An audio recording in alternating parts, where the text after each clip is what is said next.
welcome to 3 Count Commentaries. This is your host, MagMongoSlade. So, Logan Paul got himself into an issue over the intersex boxer at the Olympics. I don't really want to talk about that, but, I'm not gonna. I'm just gonna put it like that.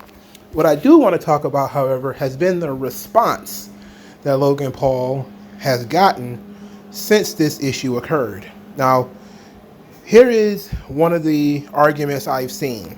A person on social media says, quote, "It really sucks how different things are for two different wrestlers in the WWE. Sami Zayn has to find cryptic ways to talk about the ongoing genocide in Palestine, while Logan Paul can openly support Trump and be transphobic with zero consequences. Logan's views are likely shared by most of America, if we're being honest, and Sami's not so much. So this issue extends beyond WWE. Logan is but one example of someone who can speak out about what they believe, whether it's politics or whatever else, and it won't really impact their career or earning potential. But there are very real consequences for Sami and others who speak up about Palestine." Now, this on paper, this seems like a one-to-one comparison. They're both pro wrestlers. They work for the same company. Hell, they're even both mid-card champions. But when you get down to the nitty-gritty and to the details, you notice that these people are not the same. Logan Paul was famous before he joined WWE. Logan Paul was a multimillionaire before he joined WWE. Logan Paul is in some ways a partner with WWE due to advertising with Prime and all that. Sami Zayn is a wrestler. He was a wrestler for 10, 15 years before he came to WWE. And now he's been in WWE about 10 years, and he's still just a wrestler. All right? Now, I'm not saying that if you're just a wrestler, your opinion doesn't matter. But what I am saying is the sacrifice is different. Sami Zayn can say whatever he wants about Israel, and people can complain. They have. Both of those things have already happened before. Sami Zayn has come out openly and said things about Israel. And there has been articles written that WWE needs to do something about Sami Zayn. They've never done anything. They've never done anything about Sami Zayn. We've talked about this before. There was, as a matter of fact, a pro-Israel website or something like that that complained that WWE and Fox didn't do anything about Sami Zayn. In fact, there was a site called the Allgemeiner that talked about Sami Zayn in 2021, where he said that that the Israelis were stealing land from the Palestinians.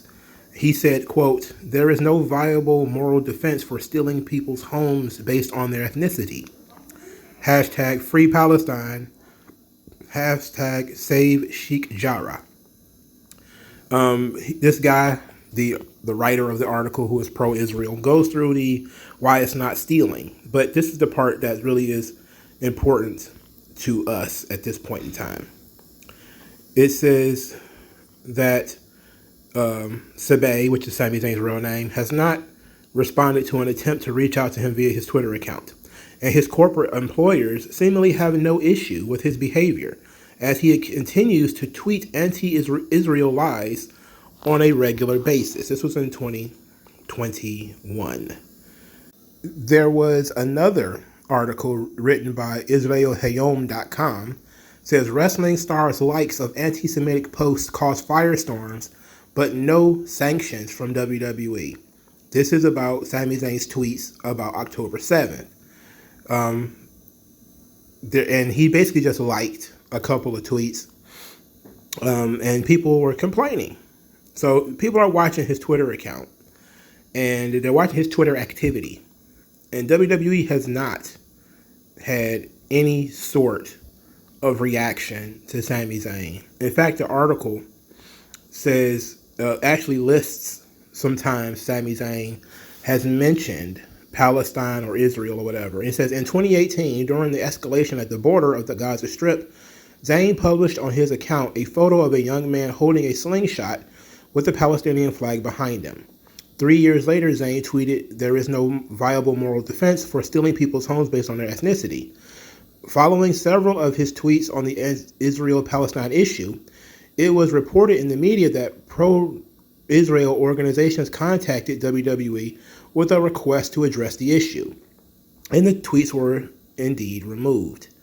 And it says, in this time, Israel Hayom has reached out to the Auschwitz Museum, which declined to comment, and there was no response from WWE. So outside of deleting the tweets, there has not been any real response towards Sami Zayn for anything that he has suddenly done. So if you want to do a one-to-one, Logan Paul deleted the tweet. So most of you might be asking yourself, what was the tweet that Logan Paul made that caused such a hubbub?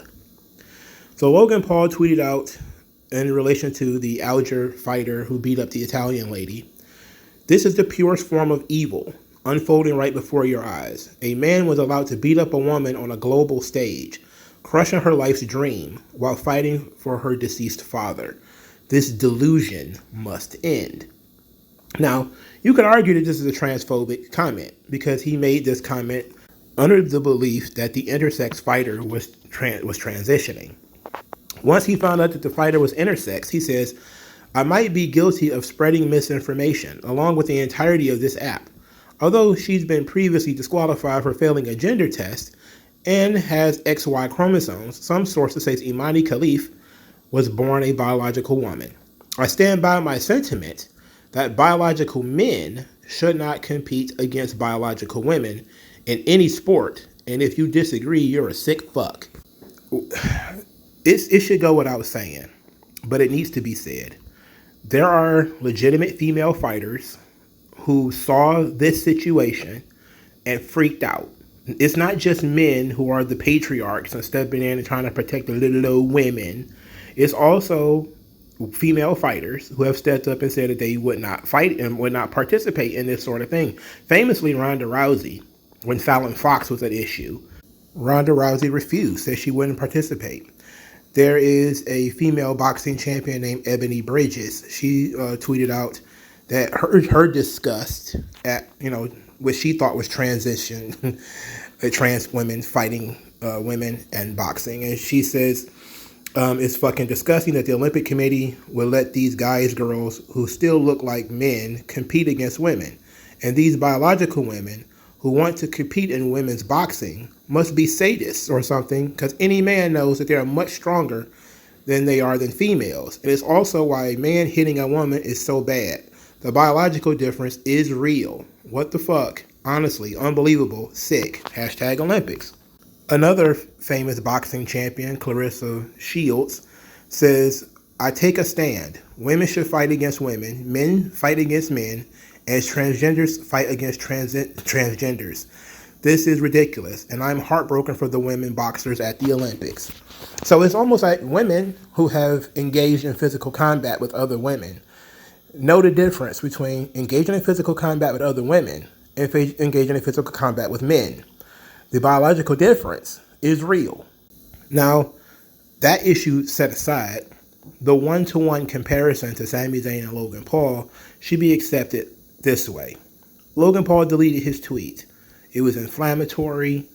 He, admitted that he was spreading the misinformation, but he doubled down on his belief that women should not be fighting men. And you can say that the intersex fighter is legal or whatever. I don't want to go down that road. But Sami Zayn continues to tweet about Israel and Palestine, or like tweets or retweet things or whatever. And he has not been punished. Logan Paul should be able to do the same thing. If he wants to say that he disagrees with that, he should be able to say that. Other wrestlers should be able to say the same thing. I think that it's a much different on the issues. For instance, there is something a little bit more universal about men not fighting women. That's something that we have ingrained in our society for a long time in terms of physical differences between men and women.